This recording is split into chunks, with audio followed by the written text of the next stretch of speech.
Fala pessoal, esse aqui é mais um episódio do Startse Tech e hoje eu tô com um convidado super especial, o Akira aqui, um especialista em segurança da informação. Fala Akira, tudo bem? Fala Bodra, obrigado pelo convite. Boa. E como sempre tô com o Marcelo de Castro aqui comigo da Eureka. Fala Marcelo, tudo bem? E aí pessoal, tudo bem com vocês? Boa. Hoje a gente vai falar de um assunto que a gente já falou algumas vezes, mas agora com um viés um pouquinho diferente, que é no-code. E aí hoje a gente vai explorar dois caminhos, cara. Um caminho que é como é que a gente pode usar no-code hoje para resolver problemas do dia a dia, e não só o que é no-code, mas também com viés de segurança, né? Como é que isso, de fato, impacta no mundo de segurança da informação, que tipo de preocupação a gente tem que ter do ponto de vista de segurança quando a gente fala de no-code.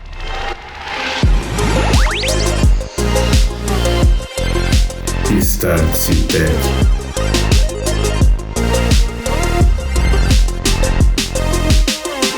Lembrando do no-code, galera, a gente já tem um episódio que a gente fala lá das plataformas que no-code não é a coisa nova que todo mundo imagina que é. Não, ele não nasceu com o ChatGPT, no-code tá aí desde os anos 70. Você vê como faz tempo isso, né? Então, toda aquela plataforma, aquele recap rápido, né? O que é o no-code? No-code é qualquer plataforma que você possa comprar hoje ou possa usar na sua empresa. Existem, você não necessariamente só compra, você tem plataformas de código aberto. É tudo aquilo que permita que você crie uma aplicação, um site, um app com quase nenhum ou muito pouco código. E código entenda programação. Então, assim, exemplos, que nem assim, quando você faz um site em WordPress, WordPress é um dos mais clássicos e mais antigos no-code que existe. Ah, mas por que o WordPress não é no-code? Porque você consegue pegar e criar um site sem escrever uma linha de código. E existem outras plataformas de integração, e existem, né? Só que por que a gente tá falando de novo isso? Porque, cara, em 2023, as IAs jogaram tudo pra cima, mudaram tudo, e a gente quer direcionar vocês. O que dá pra fazer com no-code neste ano?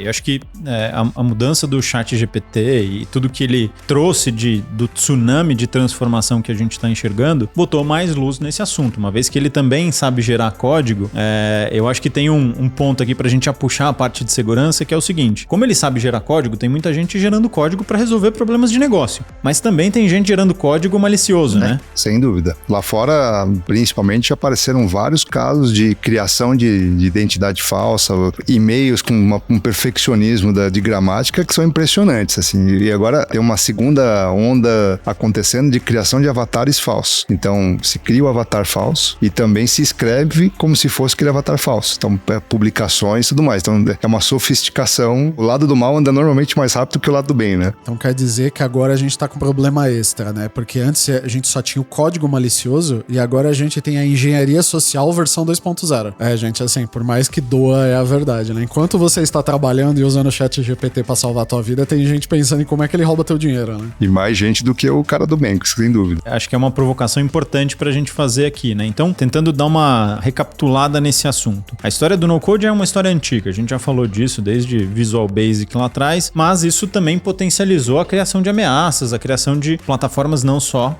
pro bem. E aí, Marcelo, pensando um pouquinho em o que a gente pode fazer hoje com ferramentas no-code, né? Você falou um pouco de criação de portais, de websites com WordPress, mas o que mais você enxerga que a gente pode fazer já no D0 com ferramentas no-code? Eu fiz uma pesquisa rápida pra gente poder conversar aqui, mas a quantidade de coisa que já apareceu que eu não conhecia me deixou assustado, né? Uma coisa que eu comentei aqui antes da gente começar é que, por exemplo, a galera de marketing ou de pessoal que desenvolve produto também. A gente tem duas plataformas que fazem um onboarding da pessoa, que é quando você tá fazendo ali a conversão, a pessoa chegou no seu app, no seu site, como que você coloca ela pra dentro? Como é que ela cria o cadastro? Como é que ela faz os dados? Como é que você guia? Assim, a lista era gigante. Eu trouxe só as duas primeiras, que é a MemberStack e a User Guiding. Eles são plataformas no-code para você fazer isso. Mas qual que é a diferença? É que você não tem que programar. Por exemplo, gestão de projeto. Quem não conhece o Notion? O Notion, ele é quase um mini sistema operacional de tomador de nota. E é o que eles fizeram recentemente. Além dele já criar tudo, para quem não conhece o Notion, né? Ele é uma ferramenta de anotação. Só que, por exemplo, quando você coloca uma barra ao contrário ali, ele começa a te dar funções de tipo, cria um board, cria um banco de dados, cria uma tabela, cria uma consulta baseada na tabela. E assim, a extensão que esse negócio faz, você consegue criar consultas, filtros, visualizações e tudo isso sem escrever uma linha de código. Outra plataforma sensacional de gestão de projetos, você tem o Airtable, e o Airtable não é novo, mas assim, ele tá num nível de sofisticação que é sensacional. Aí você vai falar, por exemplo, de outras ferramentas que nem o pra automação, que nem o Zapier, o Automate. Parte de Analytics, pô, você conhece o GA. Todo mundo conhece o Google Analytics. E você tem o Mixpanel, você tem o Obviously.ai. Gente, assim, a quantidade de soluções que você tem hoje, que ele é basicamente zero código, ou o próprio Google Analytics, né? O Google Analytics, assim, fora que você tem que marcar na sua página, né? Você tem que dizer onde ele faz os dados e tudo bem, ali você tem uma codificação mínima, mas tem. Mas existem outras ferramentas, por exemplo, que você nem precisa fazer isso, né? Por exemplo, para desenvolvimento de app. Você vai falar, o que você tá fazendo é tudo muito simples. Tem o Bubble.io, né? A gente já falou dele uma vez. Você consegue desenvolver apps do nada. A própria suite da Microsoft, ele permite que você pegue dados que você tá trabalhando nela e crie apps. Ele tem o Power Apps lá dentro, né? E eu nem tô falando agora com o fato que eles vão ligar o GPT Chat em tudo, né? A velocidade de crescimento desse negócio tá bizarro. Só pra vocês terem uma ideia, tem um site que chama There is an AI for that, que é um grande diretório de ferramentas de inteligência artificial. Hoje de manhã eu entrei nele, na verdade por volta de umas 11 horas da manhã, eu entrei nele para ver quantas ferramentas tinham. Ele tinha um número de 2.055. Eu acabei de entrar agora, são 6:30 da tarde. Já tem 2.060, ou seja, num período de 3, 4 horas já surgiram 5 novas. Cara, não é brincadeira, assim, se você olhar, fazendo uma estatística básica, eu olhei o ano de 2022, foram 230 ferramentas que usam inteligência artificial para resolver problemas do mundo. Então, provavelmente tem uma inteligência artificial para isso, para o problema que você quer resolver. Mas aí, de novo, a gente volta pro viés de segurança. Vamos olhar isso do ponto de vista de segurança. Quantas dessas aqui devem ter tido um desenvolvimento seguro na tua avaliação, Akira, se você fosse chutar? Provavelmente menos de 2 dígitos, sem dúvida. Pela velocidade que você tem de desenvolvimento desses pré-moldados, né, essas caixinhas pré-moldadas, não tem como você fazer um teste adequado de segurança, um método de desenvolvimento seguro com essa velocidade. É humanamente impossível. Existem algumas aplicações de IA para a área de cyber que talvez compensem essa velocidade. Mas hoje, até para cyber, a otimização de velocidade para testes em cima desse tipo de aplicação, ele não está acompanhando a necessidade. Esse é o grande ponto. Então as caixas têm saído o QA sem muito QA, vamos dizer assim. Não, e Akira, tem um negócio que a gente falou no último episódio, quando a gente alerta sobre essas ferramentas. É muito legal, mas tome cuidado. Tem muita ferramenta que ela te deixa você colocar os seus dados, ela deixa você criar, você coloca a sua marca, toda a identidade, toda colorido, você sobe seus dados pra fazer um teste, aí você chega no final do período do teste e fala assim, pô, não gostei. Ou é caro demais pelo que oferece. E a gente sempre diz assim, cuidado, essas ferramentas são muito fáceis de você colocar o dado, mas normalmente na hora de tirar é um parto, né? E a gente sabe o quanto é perigoso as informações ali, né? Eu tenho um caso, né? Não vamos fechar portas aqui, mas deles, sinceramente, é complicado, né? Tem uma ferramenta de gestão de password, que ele integrava muita coisa pra mim. Só no período que eu tinha cancelado minha assinatura com eles, eu acho que eles foram invadidos 2 vezes. Aí eles ficam assim, não, os seus dados não foram, não vazaram. Ah, mas vazaram. Vazaram, mas não foi tanto assim. Então, e nesses casos que agora você tá dizendo que o problema é que a galera já tá usando a IA pra quebrar isso, quer dizer que a gente tá num ambiente 10 vezes pior agora, enfim, em questão de segurança. A mesma velocidade que a gente tem para desenvolvimento de aplicações boas, você multiplica por 2, 3 vezes o número de atividades maliciosas. Então essa é a conta que se tem feito nesse sentido. Então, seguindo o conceito lá de Trust But Verify, é o mesmo ponto. O vendor que você mencionou, na verdade, só mostrou uma coisa que é básica em termos de segurança. Confie, mas desconfie ao mesmo tempo. Então, um cofre de senhas, imagina, pensa num cofre físico. Você vai confiar cegamente nos mecanismos de segurança, na tranca, na chave, no código. Existem meios de quebrar aquilo fisicamente, imagina digitalmente. Então, esse foi um caso emblemático, era um dos maiores, né? Perdeu bastante da reputação e da confiabilidade, e a recomendação geral nesse caso foi migra. Não, mas legal, migra para onde? O próximo, qual é o risco? O ponto positivo desse tipo de situação é que quando esse tipo de vazamento acontece, empresas de reputação com histórico, se cria um movimento de elevação na maturidade desse tipo de conceito. É o que provavelmente vai acontecer com no-code, com AI. Algumas travas, alguns mecanismos de segurança devem aparecer em pouco tempo.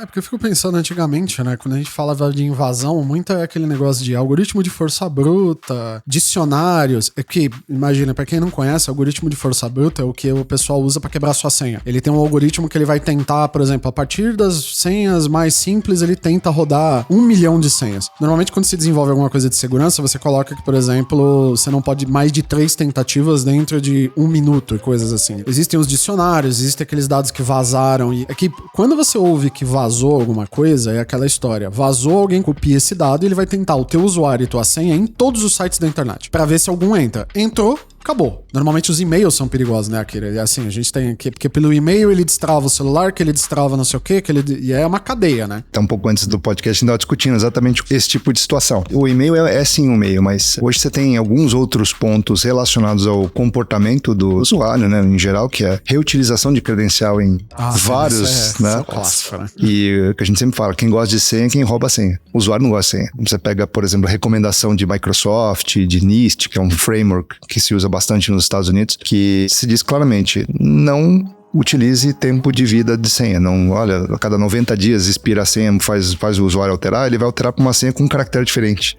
Que pro cara quebrar é um 2. Então, na verdade, o e-mail é a porta de entrada, mas onde a gente tem percebido maior incidência de quebra de senhas é reaproveitamento, reuso de credencial e armazenamento inadequado de credencial, que é a história do cofre. Bom, mas o cofre quebrou também, foi quebrado também. Então, a gente está evoluindo para um modelo, principalmente para aplicações críticas e pessoas com mais exposição, do passwordless, ou seja, você tem mecanismos adicionais que, em caso de vazamento de informações ou de credenciais, você não tem uma exposição tão grande. Isso é um caso interessante, né? Eu trabalhei em algumas empresas e eu lembro que em várias delas tinha essa política de trocar a senha a cada 30 dias e amigos, colegas de trabalho tinham uma técnica padrão de senha para sobreviver nesse mundo, que era o seguinte, era sempre janeiro 123 asterisco, fevereiro 456 asterisco, porque aí não repetia, era uma senha grande, tinha caractere especial, mas cara, a chance de quebrar essa senha era gigantesca, porque é uma senha simples, que normalmente num ataque simples é quebrado. Então, essa questão de senha, ela passa a ser muito frágil. Mas acho que tem um ponto interessante, que a gente sempre fala de no-code, aí eu queria fazer essa conexão, que é o seguinte, a gente já discutiu num episódio específico de no-code que o no-code, ele não é uma bala de prata, ele não foi feito para você resolver todos os seus problemas e construir todas as suas aplicações. Ele tem um momento, e eu brinco sempre que tecnologia é como se fosse um cinto de ferramentas ou uma maletinha de ferramentas. Você tem a ferramenta certa para o momento certo. E o no-code,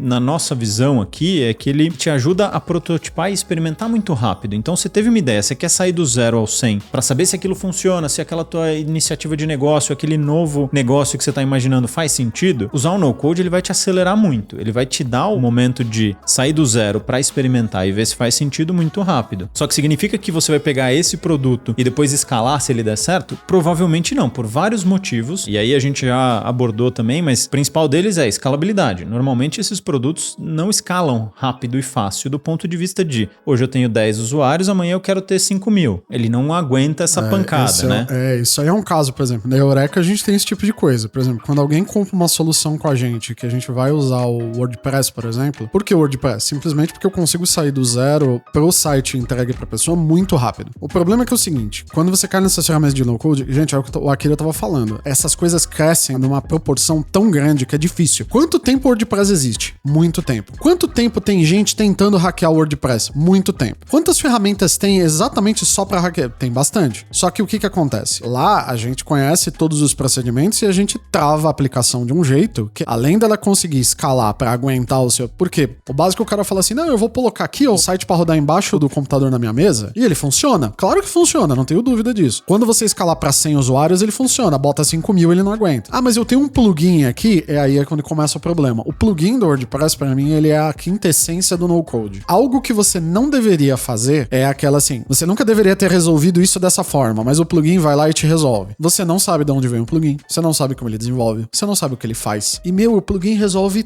todas as coisas que eu quero e olha só, ele é de graça. Como existe gente de bom coração nessa internet? E aí isso puxa uma vírgula, né? Que a gente já falou em episódios quando a gente fala de produto. Se você não paga pelo produto, o produto é você. Então, se você tá usando um plugin que é gratuito, alguma coisa você tá entregando e normalmente é o seu dado. Quantas vezes a gente já não olhou dentro do código do plugin? Aí ele tem lá assim, por exemplo, muda o nome do site, muda título. Aí ele tem, pra quem não entende de programação, dentro do plugin ele tem um código assim, ó. Tá em inglês, tá no código, mas eu vou traduzir pra todo mundo entender. Ele tem chamar, aí ele começa http, uma URL que tem 2 palmos de tamanho e ele passa algumas informações que ele... O que ele está fazendo? Não sei. Melhor exemplo são aquelas IPTVs, né? Que o pessoal compra.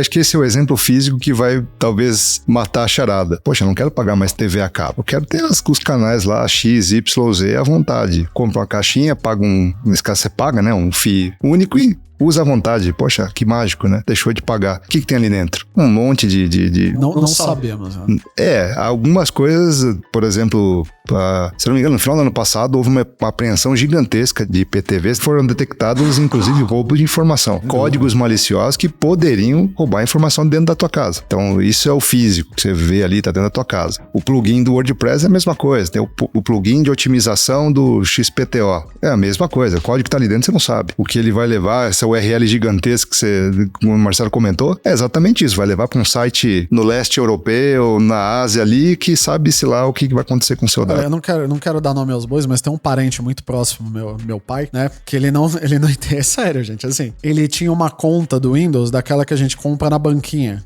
Eu falava pra ele, para com isso, não sei o quê. Não, porque não sei o quê, eu não quero pagar. Curiosamente, gente, isso é caso real, tá? É factível. Pai, um abraço se você estiver me ouvindo.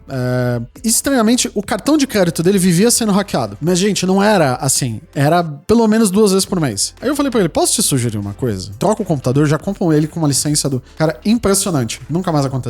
Mas isso é clássico, né? Essa questão de devices que você coloca, que estão comprometidos. Essa história de ter casa conectada, põe câmera, põe luz que acende com assistente pessoal. Cara, tem que tomar muito cuidado. E esse é o paralelo físico porque a gente tá falando dessa história de no-code, né? Se eu vou instalar um plugin lá, é a mesma coisa de eu conectar a IPTV na minha rede de casa. A gente não sabe o que tá rolando ali dentro. Nessas plataformas, estilo, por exemplo, que nem tem do Bubble. O Bubble, você também liga um monte de plugin nele. Assim, tem um monte de... A gente fala do WordPress porque a gente pega muito desse tipo de situação onde a pessoa fala assim, cara, meu site está completamente maluco. Você entra ou sai do cara, tá em chinês. Aí você fala, olha, a não ser que você seja da embaixada, você venda produtos especiais. Por que seu site tá assim? A pessoa não sabe responder. Aí quando nós vamos fazer algum tipo de avaliação, tá lá, algo de esquisito deu. Um site normal, ele vai ter o quê? 4, 5 plugins. Por exemplo, pra ele arrumar, pra quem conhece o SEO, né? Que é pra otimizar, pro Google te achar. Algumas coisas pra capturar e-mail, é assim, muito simples, gente. Você vê sites de pessoas que estão com problema, tem 2 páginas de plugin. Tem o plugin do plugin, do plugin, do plugin, do plugin, aí você fala, pô, mas por que tá acontecendo isso? Muitas vezes é a tal da história do barato que sai caro. O Gustavo falou, o no-code, ele tem suas funções, ele tem uma prototipação rápida, entender como é que funciona um produto, você checar um mercado. Tem no caso, por exemplo, que nem soluções do próprio WordPress. Você consegue fazer sites gigantescos com ele que aguentam uma carga enorme. Só que ele tem que ser configurado direito, não é assim. E normalmente passa por não usar plugins, né? Porque a pessoa fala, não, mas o plugin aqui é de graça, eu não quero conversar com vocês porque sai caro, porque a pessoa põe a mão, vai ficar... Aí ele vai lá e liga o plugin. Daqui a pouco fala assim, nossa, meu site não entra mais, meus clientes estão reclamando. Ou pior, gente. Quando é o site, até ok. E quando o e-commerce do cara sai do ar? E o único lugar por onde vende é o e-commerce. Então acho que isso mostra um caso que pra mim é muito claro de quando usar e quando não usar. A gente estava falando, né, de quais são os impactos e onde no-code é bom e onde no-code é ruim. Você quer prototipar, você quer experimentar, você quer testar um produto novo, quer testar uma nova linha de negócio, o caminho é no-code. Estressa, testa, valida, validou a ideia, vai construir direito. Essa é a recomendação que a gente sempre dá. Você vai muito rápido pro mercado, né? Rápido. Você experimentou, mas aí agora constrói direito. O que isso quer dizer? Tem 2 grandes pilares. Pilar 1, do ponto de vista de arquitetura, de estabilidade, de disponibilidade, velocidade e do ponto de vista de segurança, que aí você começa a fazer todo esse assessment de segurança, como é que você constrói uma aplicação de forma segura e não depende sempre de terceiros. Acho que esse é o momento onde a gente separa o joio do trigo, aonde é bom e aonde é ruim, né? E o Akira vai concordar comigo com aquela, mas segurança sai caro. E o custo da não segurança, não é isso? Exatamente, né? É como ditado lá, né? Se você acha que educação é cara, experimenta a ignorância. É da mesma coisa. Para segurança, ela se encaixa da mesma forma, porque o valor da segurança só vem depois que o ataque acontece. E normalmente é muitas vezes maior do que o investimento que poderia ser feito para prevenir o ataque, né? Eu acho que esse é o grande ponto. Eu acho que tem um ponto que é importante, que é o seguinte: essa questão da segurança, até quando a gente fala de no-code, você pode sim ter esses mesmos testes que eu falei de forma segura, porque aí, Akira, você é o especialista no assunto, mas eu acho que a base da segurança passa por conscientização e as pessoas que estão ali trabalhando em cima daquele produto saberem sobre segurança ou minimamente terem a curiosidade de buscar informação sobre o assunto. E não colocar a senha no post-it e godar na tela do notebook, né? Por favor, também. Também não vamos ajudar, né? E isso é interessante, porque você falou sobre a bala de prata. Esse é um erro muito comum, principalmente em mercados menos maduros em termos de segurança, colocar todas as fichas em cima da tecnologia. E segurança, a gente costuma dizer que a estrutura adequada, ela passa por pessoas, processos e tecnologia. É como um tripé físico, né? Você pega um tripé físico, se uma perninha é mais curta que a outra, o tripé não para em pé. Então, a segurança de no-code, de AI, de tudo que você tem dentro da sua empresa, do seu negócio, ela passa pelo equilíbrio desses 3 pontos. Calçar isso em cima da tecnologia, vai tombar. Só em processo, vai tombar. Em pessoas, vai tombar. Então, o equilíbrio desses 3 pontos, o adequado para o teu negócio, é que vai te trazer a segurança adequada. Então, eu posso dizer que, por mais que a gente esteja falando bastante aqui que o no-code não é o mais seguro do mundo, eu consigo fazer experimentos de forma segura se eu balancear esses 3 pontos que você falou. Mesmo usando no-code. Mesmo usando no-code, mesmo usando AI, mesmo usando o que for, se você iniciar um projeto pensando nesse equilíbrio, sim, pode até acontecer, enquanto o teu negócio não escalar, que aquele protótipo baseado em no-code, ele tenha um requisito, um nível de segurança adequado para o teu negócio. Basta não colocar a fé toda em cima de um pilar só. Esse é o ponto. E é muito questão de visibilidade, né? Isso é uma coisa que a galera, assim, não ache, por exemplo, que só porque você tá, por exemplo, você tá com um ramo da sua empresa ou alguma coisa, que não é famoso, você pode não estar usando o seu branding, ninguém vai me achar. Acha. Assim, gente, a gente conhece casos, a gente lê na internet isso, que existem pessoas que elas passam o dia inteiro, elas falam assim, vamos lá, quais são os endereços de IP da Amazon? A Amazon AWS, né? Da Amazon Web Service. Quais são os endereços de IP? São esses daqui. Eles escaneiam esses ranges de IP, né? Que são essas, do IP tipo do 1 até o 255, eles passam o dia olhando isso. Pra ver o quê? Pra ver se ele pega falha de segurança. Então assim, é assim que eles acham o seu negócio que estava escondido, eles te acham. Com a visibilidade, conforme o seu produto ganha tração e ele tá lá começando a escalar a coisa, né, que nem eles falam, né, você parou de empurrar a pedra começou a correr atrás de você, com a visibilidade aí vai assim, para do cara oportunista, aí o cara direciona um ataque pra você. Aí normalmente a coisa é muito pior, né? Sim, hoje a gente fala em segurança que não é se você vai ser atacado, é quando.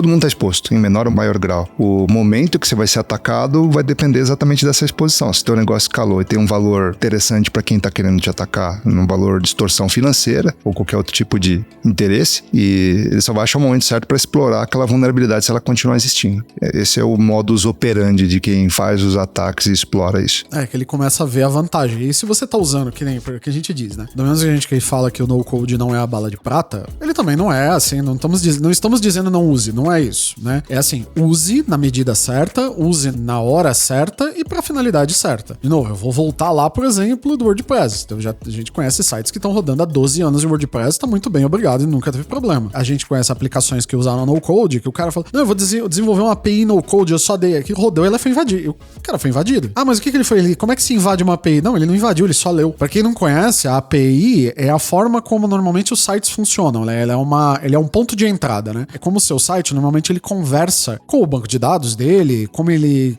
interage com alguma outra função. A pessoa desenvolveu a API e não colocou segurança nenhuma. O que o cara chegou? O cara falou, e se... Peraí, deixa eu chamar isso daqui. E retornou o dado. O que ele fez? Ele leu tudo. Ah, mas ele não invadiu. Cara, ele só roubou todos os seus dados, se você não achar isso ruim. Então é aquela coisa, o no-code é bom? É.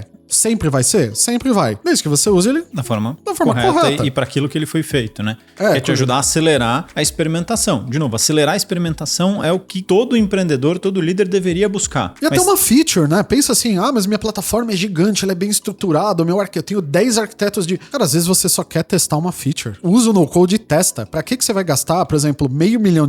Se que com 5 você testa. E você fala, não deu, ninguém quer, não vale a pena. Minha hipótese estava errada. Segue o jogo, vai fazer outra coisa. Você pode fazer outro teste. Te sobrou dinheiro e te sobrou tempo. Te sobrou 495 mil pra você fazer outra coisa. Vai lá, testa outra coisa.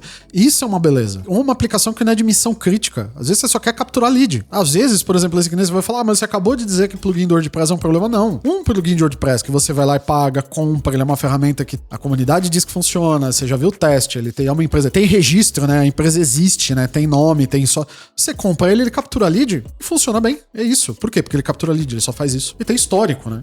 E usar o poder da comunidade até para vetar e para validar a qualidade. Esse é o lado positivo, não é o cenário do terrorismo completo. Então, o lado legal do no-code é que você tem muito mais gente testando e a probabilidade de achar o buraco, a falha, a vulnerabilidade que pode ser explorada numa API é muito maior e mais rápido do que quando você tem meia dúzia de desenvolvedores ali a seu serviço. A gente tem que parar com esse mundo. A galera hoje em dia tá muito assim, né? Ou é 100% bom ou é 100% ruim, né? Eu não vou dizer que o mundo é feito de 50 tons de cinza, porque né, a piada seria péssima. Eu ia falar usar a mesma piada.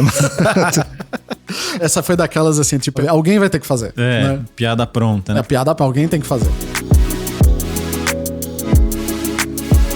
Mas pegando esse gancho, cara, eu queria fazer um resumão aqui, então, só pra garantir que tá claro o que a gente quis trazer de mensagem aqui. Então, o primeiro ponto é, cara, no-code tem aplicações agora no dia a dia que dá para você fazer. A gente falou de construir aplicativo, de construir site, de usar inteligência artificial para fazer forecast de vendas. Guiar os seus usuários. Guiar os teus usuários num processo de onboarding, fazer integração entre aplicações com o Zapier, por exemplo. Preciso mandar dados do sistema A para o sistema B. Então, você já consegue resolver problemas de negócio fácil com essa história de no-code e isso é muito bem aplicado para experimentação, para testar nova ideia, testar novo negócio. É aí que você tem, de fato, ROI em usar o no-code. E também é importante dizer que usar o no-code sem pensar em segurança te deixa exposto. Vai te deixar ali com uma brecha que talvez você não esteja olhando. Mas, se você olhar para o tripé que o Akira falou, que são processos, pessoas e a tecnologia, mesmo com no-code você pode fazer um teste seguro. Você pode ter um nível de segurança que seja adequado para aquele momento. Lembra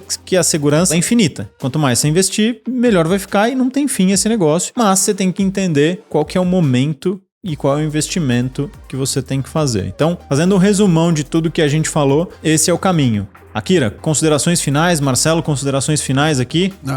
Vai com a... Eu só vou dizer assim pra galera. Entrem na onda da IA. A gente tá falando isso várias vezes, cara. Use ela como sua aliada máxima. O no-code também é um grande aliado seu. Mas assim, pondere o que a gente colocou aqui. O Akira colocou muito bem várias coisas que a gente colocou. O custo da segurança, ele é muito menor que o custo da não segurança, né? Então assim, é isso. Use elas como aliada pro seu negócio. Eu garanto que vale a pena. Eu concordo e acho que desconta o hype. Não olha pra IA, pro no-code como se fosse o Jarvis lá do Homem de Ferro, a Matrix ou qualquer coisa do tipo. É legal, serve para um propósito muito interessante, acelera muitas coisas, mas confia, mas observa, mas analisa e usa o tripézinho básico ali. Essa é a minha contribuição aí. Boa, muito bom.